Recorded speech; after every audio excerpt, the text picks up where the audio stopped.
one of two or three things. You can stay unaligned and say, well, I'm not going to do this anymore. You can just try to outgrow and just forget about that person. Or you can try to close the gap in a different way. And you can say, this is what I'm more into now. Whenever you find yourself jumping on trends, you're most likely not playing any sort of long game, and therefore you most likely will never, you're much less likely, I should say, to succeed long term. Recognizing people you've known forever are no longer in alignment can be very challenging. How can you begin to have those conversations with those people without them feeling like it's coming out of the blue, in quotes? Oh, wow. My answer would be, and this is fairly new, actually, because we recontemplate these things all the time, I would share the core values and core aspirations that you feel are no longer in common. So, for example, if I were to go back in time, and I would probably have a conversation with some of my close friends and say, a lot of our relationship and quality time has been built on partying and having fun, and right now I'm way more focused on personal growth and business. So I hope that you don't take it personally, but most likely we're not going to spend nearly as much time with each other as we used to, unless you want to, talk personal growth and business. And I would have been much more upfront about that. I just wish I was. And if you do that along the way, you're going to be much better off, because you are going to run into these people and the contrast will be very different.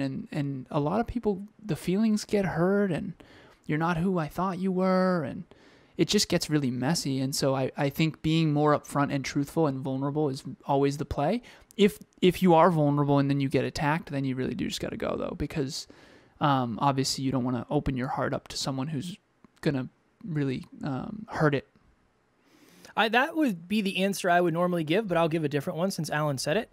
I think that you can really only do one of two or three things. You can stay unaligned and say, well, I'm not going to do this anymore.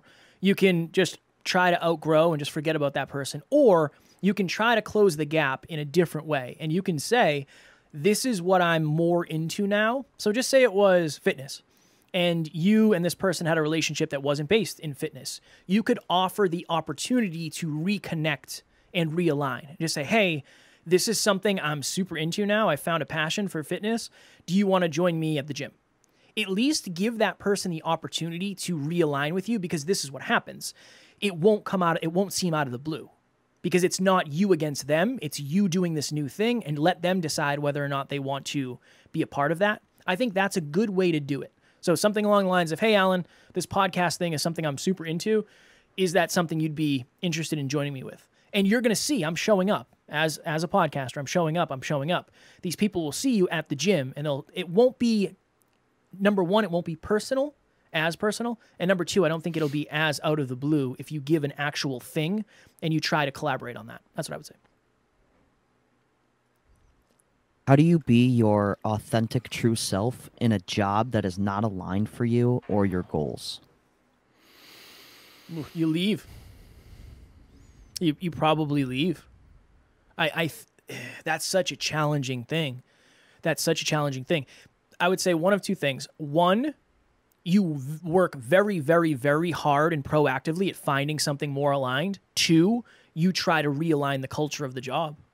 I don't know if there's any other options. The fact is, sometimes you take an opportunity, and that doesn't just mean a job. That could be a friendship, a relationship, anything. And you elevate and you evolve and you grow and you realize what used to be aligned no longer is. So you can either leave, remain unaligned, or try to shift the culture, which is definitely a challenge. That's a tough one. Yeah, that's very difficult. The lead, leave, or appease conundrum. And if you try leading and it doesn't work, there's obviously a point at which it's like, okay, this isn't going to work, and then you leave. And then appeasing is really just doing the job anyway, which you can only do that for so long before you feel deeply unfulfilled. And that's quite a losing game. And we've all been there too, so you're not alone. What did I want to share? Oh, okay. So I had a client once who I wasn't aligned with. And this is kind of like having a job that's not aligned, so it'll connect. So we are generating revenue. It's a really good client from a profitability perspective. We're trying to grow our business, all that. But this person was a lot less virtuous than what I typically would like to work with. And so I went to Emilia and I was talking about it. I was venting about it. I'm like, honestly, I don't think this is aligned. I know he's good deep down, but he's kind of shady at times, XYZ. And I think I'm done. I think I'm going to can it. I'm not doing it. And she said, well, what if you just injected virtue? What if you just lead? And she said this. She said, Alan, he's looking for you to lead. He wants to be more virtuous. That's actually why he hired you. He just can't tell you that. And so I did. We had some really tough conversations. And after that, he really did flourish at a whole nother level. Like he leveled up a ton. And so I had the choice, lead, leave, or appease. I was appeasing. And I wanted to leave. And then Emilia said, no, just go and inject virtue, like lead, like be a better man, show him what being a better man is like. And I tried that and it worked. And I ended up being really grateful that happened because a lot of really good things came of it. So it's up to you to figure out whether or not there's a future at that job.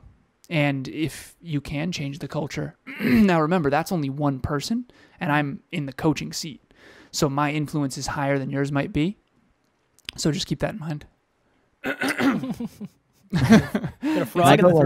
I go like a little bit more on that? Because this is interesting because I come from my perspective, like I'm at a job that I don't necessarily feel aligned with anymore. But like I'm playing for the long term. Like I want NLU to eventually be my full-time job. And although my job isn't really fulfilling me that much right now, I have you guys in my corner and I have a whole team of like-minded people that I spend pretty much the rest of my time with. And I hate to say that it's like a good balance, but like for right now, I'm okay with it because I'm striving for something bigger. So is that okay for some people, or can you go like a little bit deeper on that? So the three choices, right? Again, everything comes into three. 1 is no choice at all. 2 is a conundrum, and 3 is a choice. So Brandon, what you just articulated, appreciate you, is kind of what we talked about on our last relationship talks call, which is you can do all in on one, all in on the other, or you can do a hybrid. So in your case with your job, you can leave, or you can do half and half, hybrid model, and then eventually transition out. And so I would say that for some people, that's probably the play. As a matter of fact, that's what Kevin did for the first year of the podcast, or half year, right? Yeah. Well, I think the other thing too is what is the definition of unaligned? Is it morally unaligned? Like the company is now doing something that you are against with your core values or your core beliefs? That's another interesting thing too, because maybe you're not in an environment that facilitates or is super conducive to growth. Yes, you could definitely get that in another community. I think it depends on what alignment ultimately means. Because there's a difference between saying, you know what, this job's no longer aligned, it doesn't fulfill me, it doesn't make me happy, I'm not excited to do it, and I don't feel like I'm impacting the world in the way I want. I'm gonna do the hybrid, and I'm gonna lean more into something that fulfills that. But there's also the thing of like, I do not like the people I work for. Something is way out of alignment in terms of morals. I'm not getting paid like I should be. There's a lot of things that can go into it. So I think it's probably a hybrid for most people because it's circumstantial. It's very hard to just quit something and start something else. Great question, B. Yeah, appreciate you guys. How do you differentiate who is not safe to be your authentic self around? I would go proof. Where there's little tells. So even like I said in that story when I was talking about floating off into space, that wasn't the first time I said something strange like that. So I already had an idea of who was going to mesh with that and who wasn't based on other reactions that I had gotten. So I think about it this way. When you are testing ice, Alan used to live on a small lake, big pond. Strong work. Yeah. I've heard you say it so many times. You've heard it so many times. Testing the ice, what do? You take a stick and you smack 10 feet ahead of you. And you can listen to the ice, but what you're doing is you're testing. You're saying, okay, I'm not going to jump all the way onto that ice. I'm going to put a little bit of weight on it first and see what happens. I think you have to look at the proof and the experiences that you've had with those people in the past. How do they react to things that are outside of the box? How do they react to things that are close to your authentic self? I think you can get a good idea based on past results. Because I know that's always been something I've had my eyes on, or my ears on, my feels on, my intuition on. Do I mesh with these people or not? Strong work. Thank you so much. You're welcome, brother. Anytime I can put a lake analogy in there, I'm going to do it. I've fallen through the ice several times by not taking it slow enough. See? Metaphorically and literally. See? So I would say that similar to Kev, but building trust. So we did a relationship talks event on building trust, and we did 2 columns. So one column was things that destroy trust in an intimate relationship, and 10 things that build trust. And they're kind of diametric opposites. And whether it's an intimate relationship or a friendship or your relationship with a coach or a therapist, whatever, the principles are very similar, obviously with some different nuances or different extremes with an intimate partner. But at all times, trust is either building or it's eroding. Kevin was fearful earlier that he had broken my trust. He didn't, so we're good, brother. But you just have to know that, like, you're always building or eroding trust. And I think that if you have a level 3 trust built with someone out of 10, only give level 3 vulnerability. Make sure the trust that has been built over time is strong enough, in this analogy, strong enough ice to hold your weight. Otherwise, you will fall through the ice. And honestly, that might happen. And it stings like hell. The falling through the ice part? Yeah. Not fun.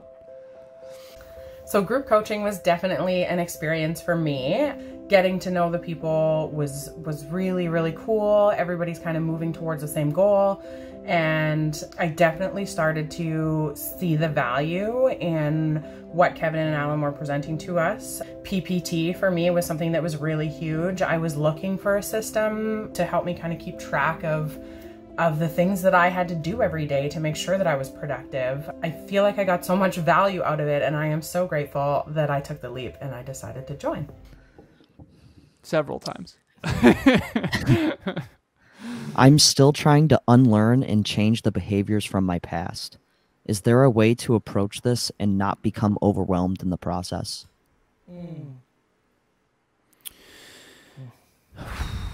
I would say no.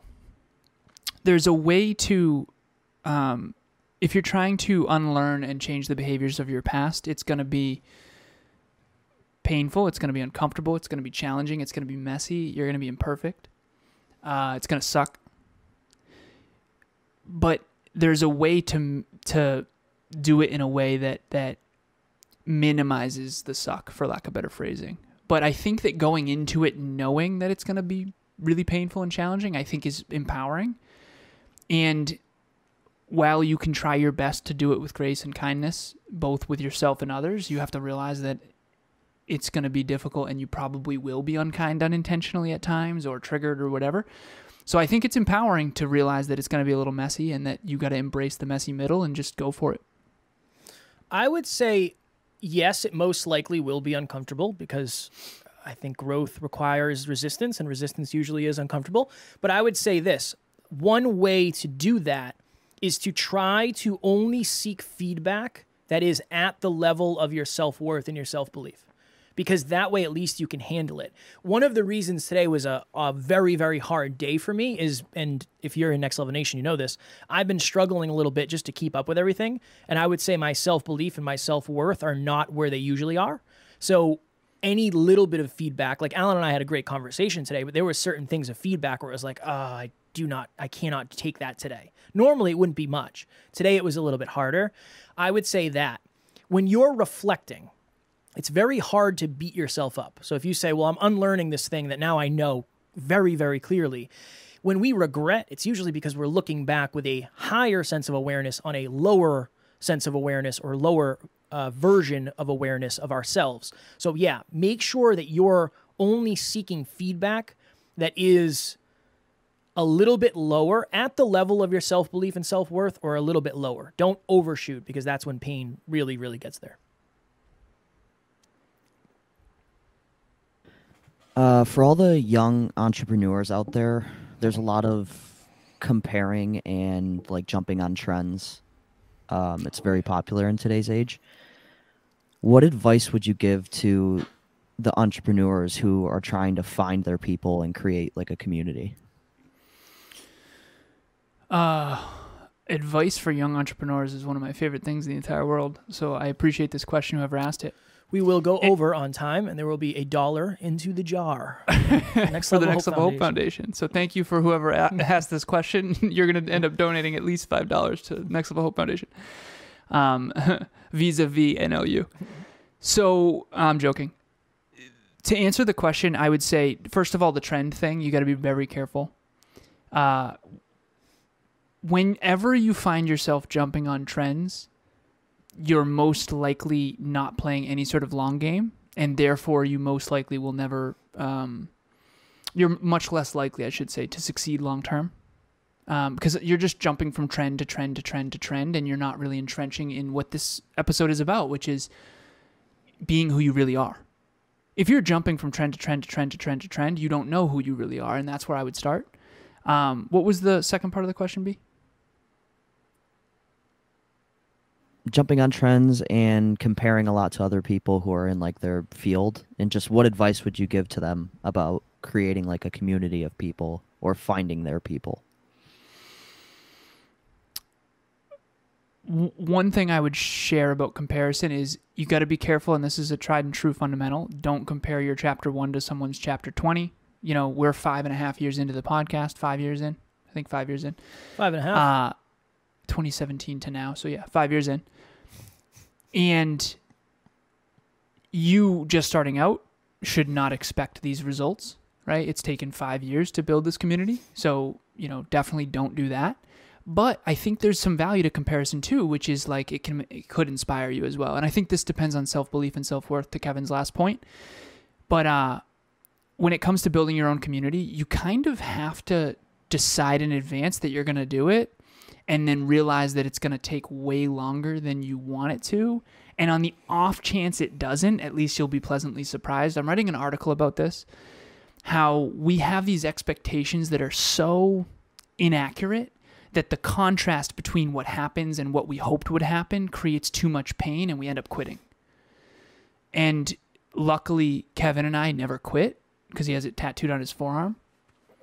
And if he didn't have that tattooed on his forearm, I doubt, we'd be here today. Yeah, he might have forgot. But like, if he wasn't the identity of the never quit kid, would we have really pushed through 4 listens a day when now we, had 3,000 in one day? So the answer is compare intelligently. I wouldn't say don't compare, because that's not real. You're going to do it. Just do it accurately and intelligently, and do it based on a time frame that's understandable. And realize that there's an exponential increase over time the longer you do something. And so, if you are jumping on trends from trend to trend, you're most likely not igniting the compound effect like you could. I was waiting anxiously, because I was like, there are 2 words Alan might say, and it might steal my entire point, and I might just sit here in silence. This is what it is. This is what I would say to anybody, especially early entrepreneurs. Core values. That's how you make sure you stay yourself and you do not... Now, again, to Alan's point, you're going to compare yourself. I really think it's one of those things of not believing or thinking that you shouldn't compare yourself. Everybody on the planet compares themselves to other people in some way, shape, or form. You just got to figure out what your relationship is to it. But I would really say, what are your core values? Because your core values are going to dictate what you do, what you don't do, what you say, what you don't say. If Alan and I weren't crystal clear on our core values from the beginning, we would have probably gotten lost in the sauce. Because we've had so many opportunities to work with people who aren't aligned, or do things, and I don't mean anything negative, but take shortcuts that aren't aligned. One of the reasons we've built the community that we have is because we've never paid to have a community. That's one of the reasons. We don't pay for our social media posts. We don't pay for views and likes. If we did that, we wouldn't have a community. It wouldn't work that way. So I would say when you can really, really build everything you're doing around your core values, who do you think you're going to attract? You're going to attract other people who have the same core values. That's why this community is so inclusive. That's why it's so supportive. That's why it's so positive, because that's who we are. And honestly, those are our core values. And if you're not in alignment with that, you're probably not right for the community. So you'd never come in. So that's what I would say. 2 words, simple. Core values. No matter where you are in your journey, it is always impactful and very, very important that you stay online with them. Next level, nation. Imagine you're a podcast listener. You listen to the podcast. You're watching us on YouTube. You're watching us live right now. And you're thinking to myself, I wonder what these guys are like behind the scenes. I just wonder. Are they funnier? Maybe. Are they more serious? Maybe. Are they more intense? Definitely. If you want to see us behind the scenes and you want to join something that is a little bit outside of your comfort zone, but not to the point where it's going to stop you from doing it, we have a virtual monthly meetup, How to Find Your Unique Genius Zone, November 3rd. Our virtual meetups are always free. They are always live on Zoom, but they're always private. So you can show up. You don't have to have your microphone on. You don't have to have your video on. It's Alan and I at a deeper level. And it's more of Alan and I. We can't necessarily tell everything on the podcast because some things have to remain private, but that is where you will see us at our deepest level for sure. Please join us. Speaking of deeper levels, just burped there. Sorry about that. That's $10 in the next level. $10 per burp every time you burp. Well, it's going coming to a out good of your cause. pay. Coming out of your pay. Okay, got it. I can't contribute to that. We have a book club. You may or may not have heard of it. No, but seriously. So if you're out there, I can't even tell you how many people I've met in the community, clients, etc., who say, I wish I could read more. I wish I would read more. I want to read more.